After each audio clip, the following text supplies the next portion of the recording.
welcome back to my channel where we chat about all things EDC and my concealed carry journey.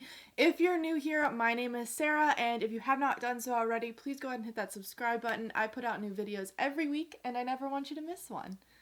Get excited, y'all, because this is the video that everyone, and I mean everyone, has been requesting, and I apologize for not putting it out sooner. I just really wanted to give this thing the good old college try before I did my full review on it, and I love it. We're talking about the Enigma. So this holster is probably one of the more unique and custom holsters that you can find on the market right now. And by custom, I mean that it is super customizable to fit your body type and your concealment needs. So there is nothing else like this I have seen at all. So this is one thing that you probably want to get your hands on because it is kind of a game changer. Let's talk about this thing in detail. I'm going to try and do as much detail as I possibly can. There is more YouTube videos out there in the world that actually go through putting it together and everything. I'm not going to go through that because it's kind of a pain in the butt, but I will talk this through as much as I possibly can. Mine does look a little bit different because I put a cover on it. Obviously, one, because it's cheetah print, but two, it does help with the comfortability of it, and it keeps the straps from digging into my stomach and stuff. So, but this is a two-part system. So one part being the holster itself that you attach to it, and the second part being the actual belt system. So you do have to make two separate purchases. When you get this thing in the mail, it is in 1,000 different pieces, and it can be very overwhelming, but I promise you it is not that hard. It comes with a little card that sends you to the YouTube video that John has put together of how to put the whole thing together. Honestly, just take a breath, sit down, plan to be there for a good long while, watch the thing through a couple different times, pausing throughout. That's how I did it. And it's really, really not that hard. It just can be a little bit frustrating. So there is 3 different parts, and I can't really show it on this because my cover is on here and I refuse to take this thing apart because it is a pain in the butt to put together. But there are 3 separate parts. So there is the strap part right here, there is the front plate, and then there is the second strap. So you have to basically just make sure that this part and this part are connected to this part, and then this whole thing connects to the holster itself. And I should have taken this apart for you guys, but I'm going to be totally honest. I'm lazy and I don't want to try and put it back together.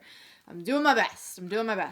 The hardest part that I had an issue with, and that you will have an issue with, is getting the straps to connect to the faceplate. I had to put on, smush some rubber gloves to it, or you can use a really thick rubber band to help screw it on because it just kept spinning. And let me tell you, I was getting so frustrated, but I figured it out. Once I smushed that rubber band or the rubber gloves onto it, I was totally fine. I did have to make some adjustments later on, but it just got easier as I started doing it more. All in all, this took me about 30 to probably 40 minutes to put together. I think that is kind of quick. I've heard multiple people say it took them a day where they had to step away a few times. Some people it takes them 15 minutes. So it just kind of depends on your patience level and how quickly and easily you can follow directions. Sometimes I need to rewatch things 6 times in order for me to actually comprehend it. So that's probably what took the most time. I'm going to post a picture up here somewhere right there for you to see what this looks like without the cover on it. I apologize for not taking it off, but it is what it is. But there are 6 different holes on each side here. That is how you make your adjustments. So those holes determine the cant and the tilt of the holster. So you want to adjust that to fit your specific body type and your specific concealment. Not every one of these is made equally, and everyone adjusts it a little bit differently. You can also adjust the ride height of where the holster will sit on your body, just basically by moving it up and down your body and tightening and unloosening depending on that part of your body.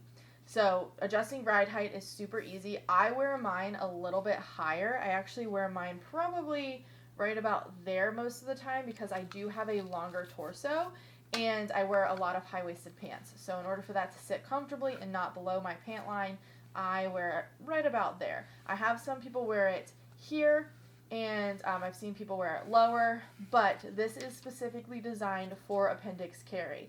This will not work on the hip or the 6 o'clock position or small of back position. It will just be super uncomfortable and it won't work properly. I'm going to go ahead and put it on for y'all so you can see what it looks like. I'm going to show this with my EDC. This is a Glock 43. It is unloaded. So the gun actually just usually sits in this holster loaded until I want to put it back on again. So what I do is I will hold it here with my dominant hand, which is my right hand, and then I will take the strap and bring it all the way around and pull it in like so. And I'll put the full belt strap on first before I put the leg leash on. So this is where I like to have it sit. It sits right in the crook between my 12 o'clock position and my hip, right about there.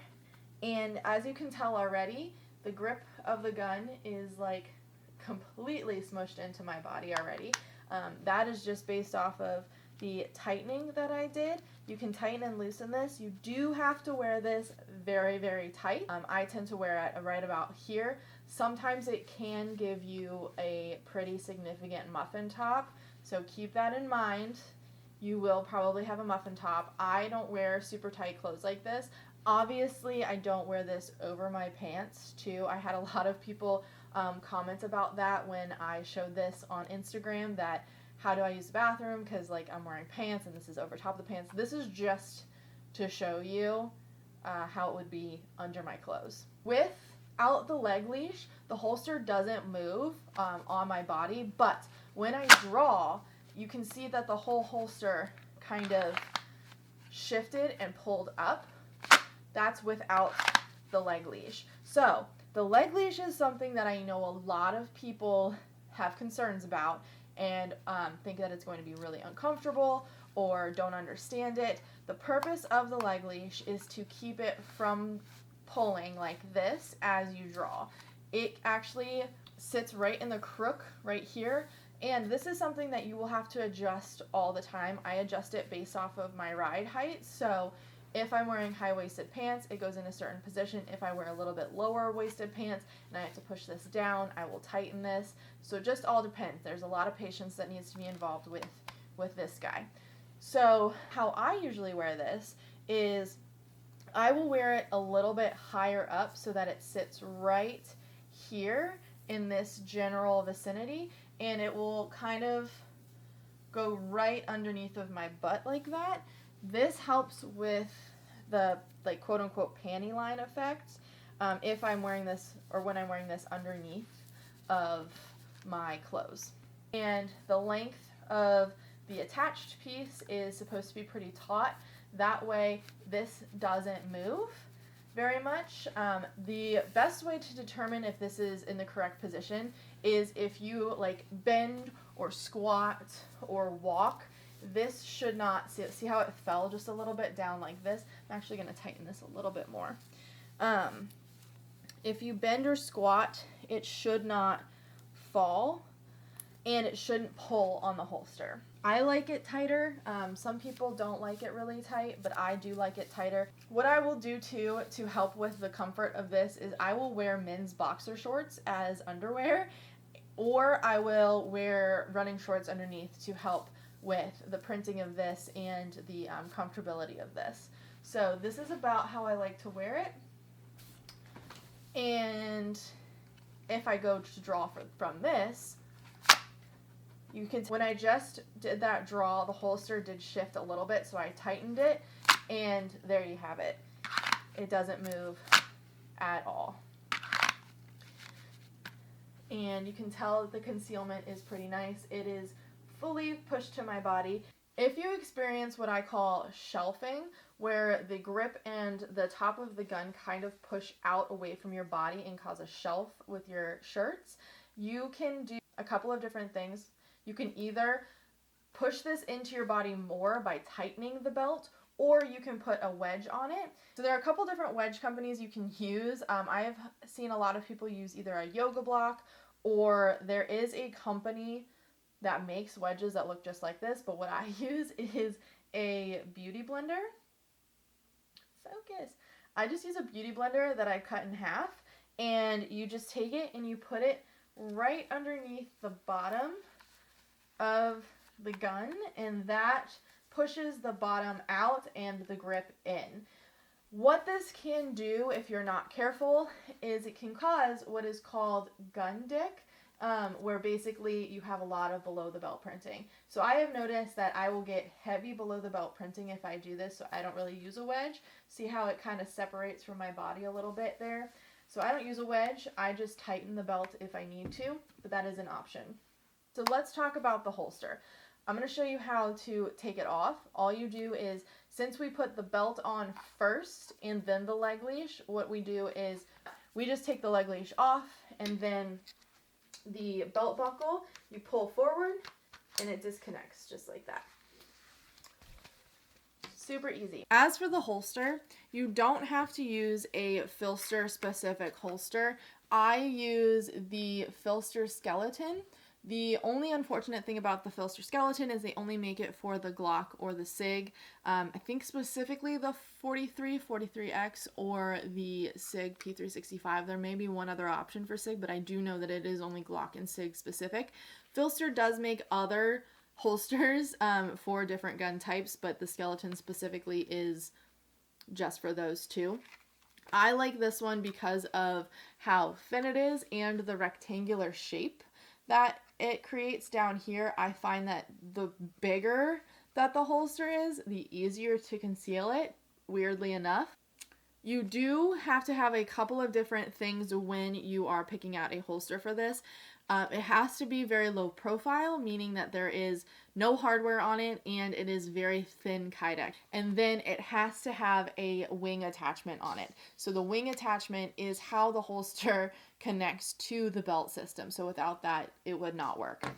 Eclipse Holsters actually just came out with their zero gravity holster, which has no hardware on it. It does come with Velcro, but the Velcro is obviously optional. It does have these two holes right here, which would be perfect to attach their Delta wing to, which is just the wing attachment. And it is super, super thin and would be perfect. I'm actually going to switch over the Phlster to the naked holster, but me being as extra as I am, I don't like the cheetah print with the floral, so I'm waiting for the sage green cover from Dearly Beloved Co. to come back in stock so that it matches this holster, and then I will switch it over. That's just personal preference. You don't have to be as extra as me. Another company that I have heard great things about and is very popular in the Enigma community is the Dark Star holsters. I personally don't have a Dark Star holster, but heard fantastic things about them. And lastly, if you are serious about getting this holster, I highly, highly, highly recommend joining the Phlster Concealment Workshop on Facebook. This group is phenomenal. There are tons of people in there that are willing to help, and you can just basically put a picture in and show them what the issue is, and they'll diagnose it and try and help you, or video or whatever. But they are super, super nice. And the owner, John, is in the group as well, helping people right and left.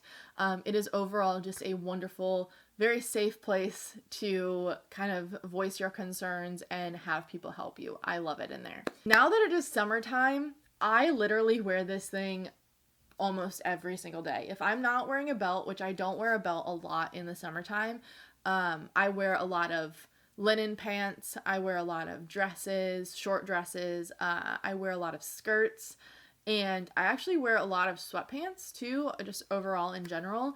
And I highly recommend this for anyone that has a vast wardrobe, specifically women. I know a lot of men wear this as well, but this thing is kind of a game changer for women. We don't have to change up our wardrobe as much as we think we do when we start wearing a gun. So this is amazing. And just the concealment ability of this is just, it is ridiculous. It is just Chef's kiss. I love it so much. And I also highly recommend this for anyone who has an active lifestyle. I am not a runner. I do lift at the gym, but I don't wear my gun to the gym. That's a whole nother story, and I've talked about that. But I have seen so many people in that Facebook group go hiking and running and biking, and I've seen people who go through full training courses and boxing somehow. I don't know how, but there are people who have used this while they've been boxing. If you have an active lifestyle, this thing is amazing. This is what I would definitely recommend for anyone who is out in the wilderness doing activities. So fantastic holster. Big fan of it. I 20 out of 10 would recommend this to anyone and everyone who can get their hands on it. Everyone needs one. It's just amazing. That is the conclusion to this week's video, and if you enjoyed this content, please go ahead and give it a thumbs up for me. And if you are an Enigma wearer, please comment down below. I would love to see how many of you are out there. And I can't wait to see you guys on the next one. Stay safe out there. Bye, guys.